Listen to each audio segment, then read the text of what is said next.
Hi again, everybody. Bill Phillips here. It is Wednesday. It is Thanksgiving Eve. It is a big day because it is a special day, a special extra appearance by Mark Patterson because it is a special Off to the Races. And if you haven't seen our Off to the Races podcast, we break down the horse races, what races are coming up on WTOV9 or on Fox 9, some of the big classics around the country throughout the year. And Mark has been there throughout the season, throughout the racing season, and now he's getting into the stretch drive, the finishing stretch, the final furlong of the season up in Mountaineer. And the thing is, he sends me a text the other day, and he says, Bill, you're not going to believe it.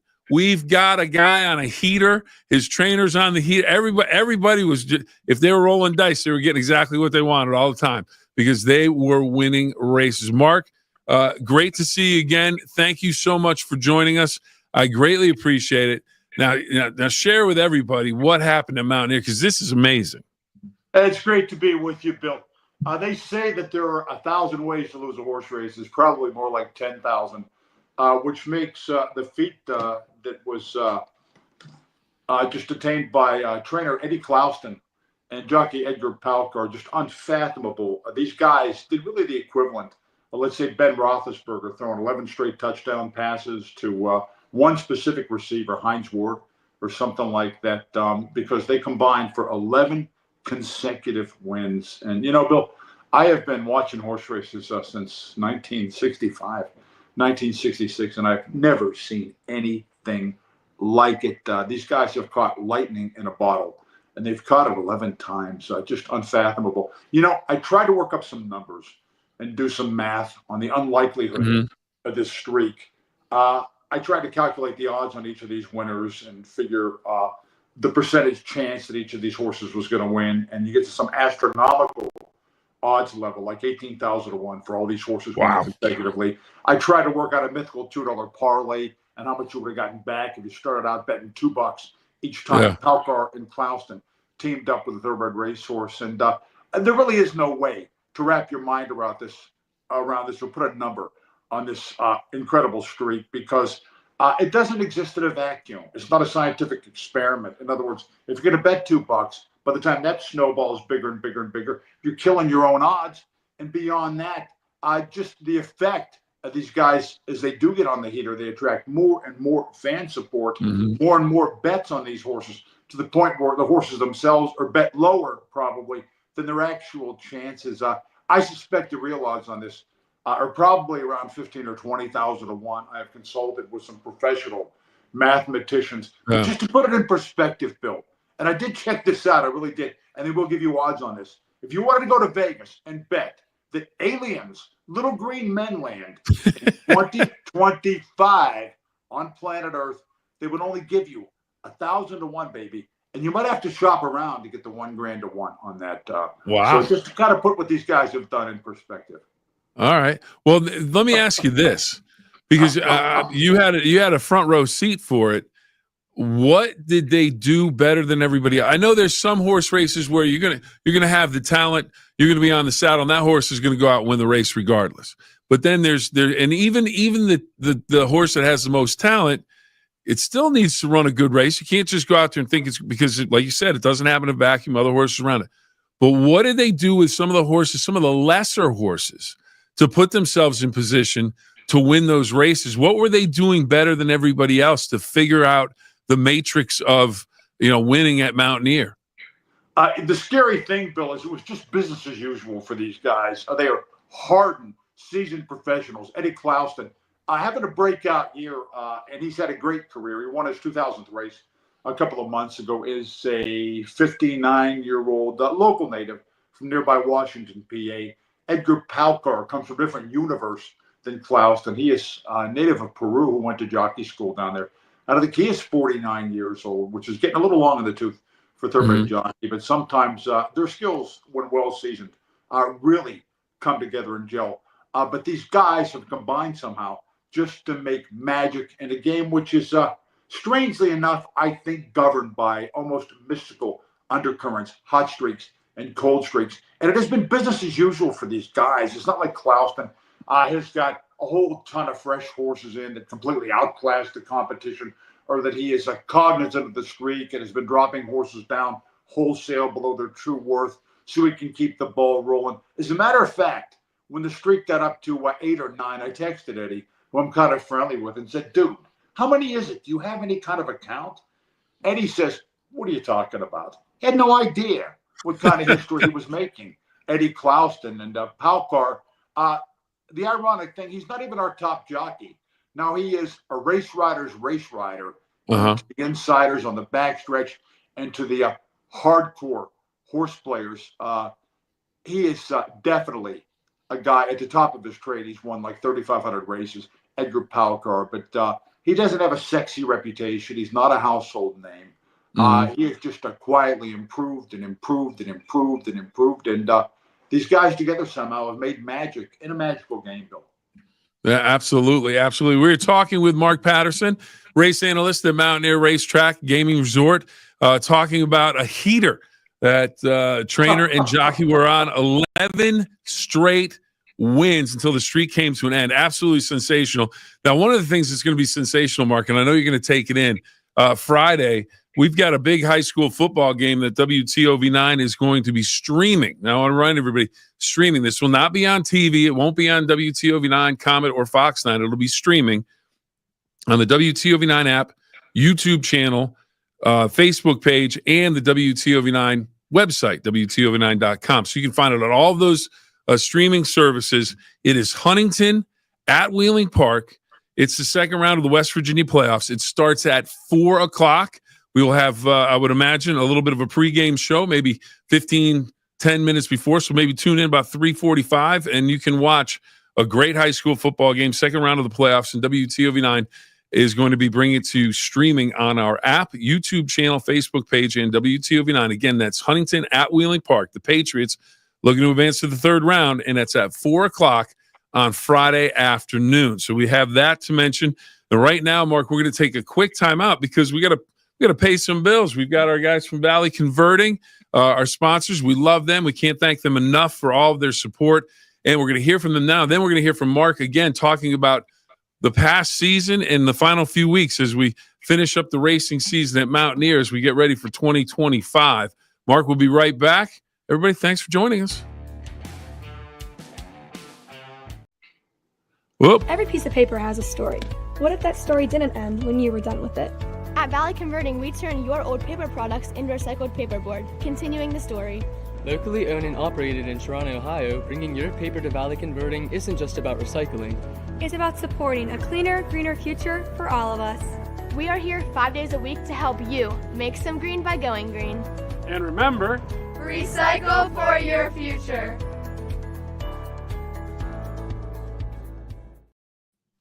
And welcome back to the 9-Minute Phill-Up, everybody. We are here with Mark Patterson. He is the race analyst. He's the race expert. He is the guru of racing at Mountaineer and, of course, across the Ohio Valley. Anywhere you can think of racing, you're not going to find anybody that's more tuned in, more dialed into racing anywhere in the country. If you got a big race, he can talk about it because he knows all the races.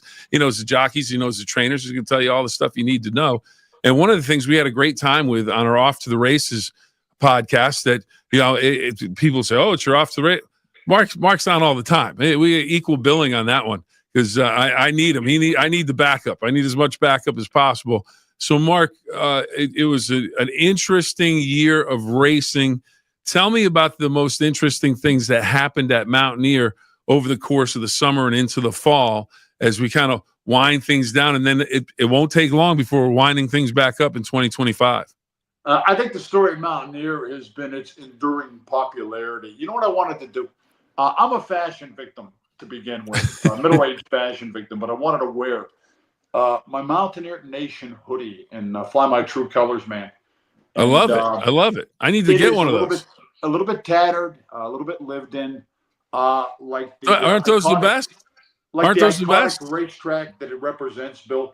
Mountaineer Nation is a term that I used to coin for Mountaineer's ardent, widespread fan base. And I'm talking about horse players that find us so relatable. And it somehow even comes through the TV screen, Bill, to where they want to come here. They undertake pilgrimages for some reason. It's like the Holy Land of horse players. I'm not kidding you. And I like to joke around sometimes. It is not too far from the truth. Some of these people are so devoted, and they come from all walks of life, man. I get texts from heart surgeons, politicians, music industry moguls, and of course, blue collar, down to earth guys as well. And one thing they share in common is a deep and abiding passion for this place, to the point where I like to joke around sometimes that for membership in the Mountaineer Nation Club and to earn a hoodie, to earn yourself a hoodie, which is almost like a motorcycle club, legendary cut, so to speak, you have to be the kind of horse player that would almost make your grandmother get another ride to the hospital for heart surgery before you would miss one single night of Mountaineer action. And my man, it ain't far from the truth. It really is not. It has been, you know what? Wow, we're that's tough. We're a different breed in the Mountaineer Nation hoodie. And you know what? It's costing me a fortune to dole these things out and give them out to people that undertake pilgrimages here. I got to hook you up with one, my man. I just asked you. Oh, I need one. I need one. Camera. But you know what? It symbolizes a certain independence of spirit. You know what? Just kind of a maverick attitude that is characteristic of the best horse players, some of the best people on earth, Bill. It's been a great season at Mountaineer. To this point, I think we have handled, and I got this stat from our leader, Jim Colvin, our director of racing, more than $1 million a night, Bill, which is incredible when you consider that we only distribute like 100,000, a little bit more than that a day in purses. So 10 times what we outpay in purses, we take in handle. And handle-wise, we're ahead by daily average of last year at the same time. So that's great news. It tells you Mountaineer just keeps trucking on, baby. Its popularity is enduring. It is timeless. And we're impervious to a low economy, to vicious, bitter competition from rival racetracks. It doesn't seem to matter because, man, we just keep marching on. And we've had so many emerging storylines this year. We don't have any one big dog, so to speak, in the jocks room. The David Sean Parker or even the Luis Quinones are gone. But we've got a new guard of hungry race riders, up-and-coming guys like a Bailey Weatherly, like a Brandon Tapara, Yana Villas, and the riders of that ilk that have distinct personalities and colorful, individualistic riding styles that have really caught on with the public and popularized our program. And we have got trainers that have moved to the forefront, almost like a three-headed monster, with Eddie Clouston, who's the king this year, Juan Pablo Silva, a native of Tijuana, which gives us some international flavor and just adds to the international interest in our racing program.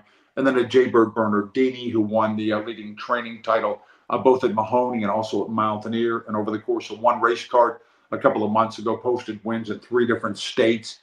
So some of these guys are definitely on the rise and add a human element of celebrity, of charisma.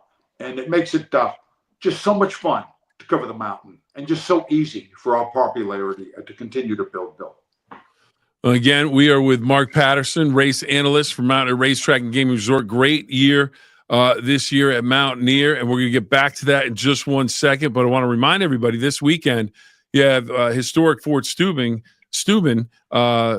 hosting Christmas at the Fort, and there are a lot of events going on. Brenda Casey Dance Studios, Santa Claus.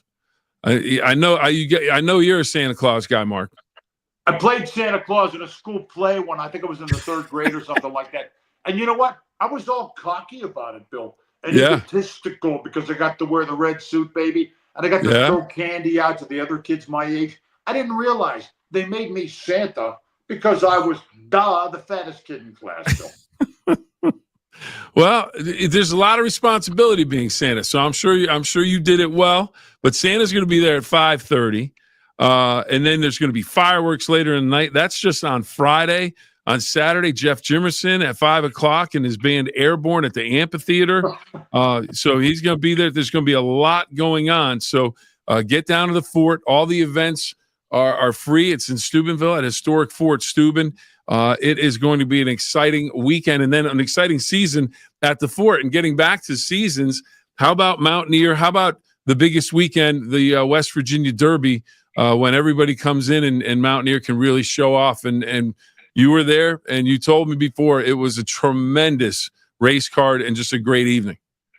Yeah, it's our signature day. We live for it. It's kind of our Christmas, and we start the countdown like right after one Derby runs on to the next one. And believe it or not, we're already scoping out the 2-year-old division for next year's West Virginia Derby, Bill.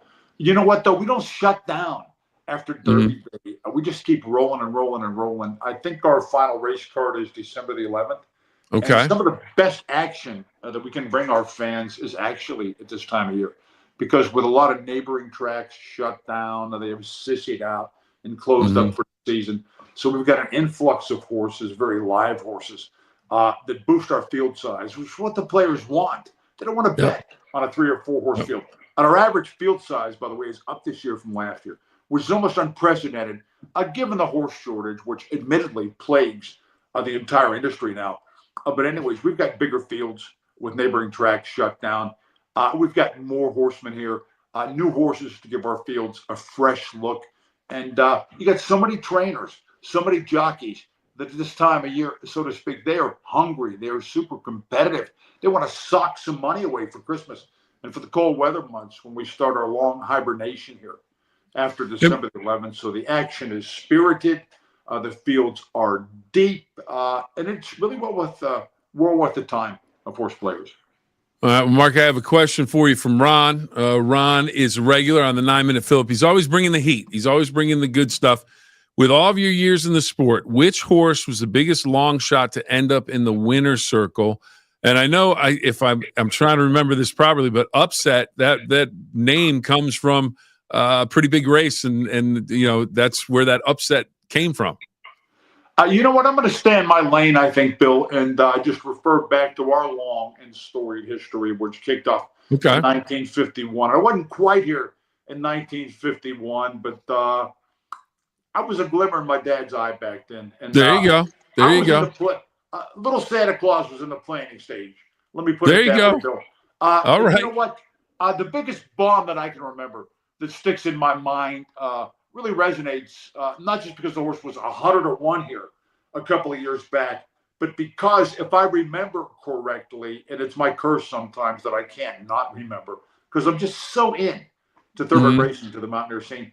I think the horse was a maiden, a 10-year-old maiden, and a 10-year-old maiden that I don't think had even been to the races and been in competition in like a year. Literally. And it won at 101. 101 maiden, 10-year-old maiden. Wow. Who'd been away from the races for about a year. Now, that's a story that should have made international news. Hopefully someone put a few bucks on that. Racing's full of long shots. That's why they run them, man. That's why they play the games in the NFL and the NBA. They don't just let the odds makers decide.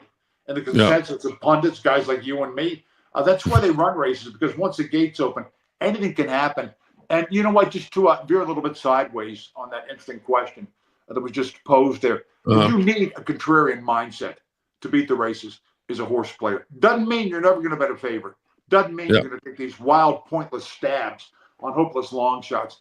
But your mindset going in, your mission statement, is to try, and I can't stress this enough, to find faults with favorites and try to find some merit in longer priced horses, because, baby, if you don't zig when the rest of the public zags, you're never going to make any money, because it's a zero-sum game.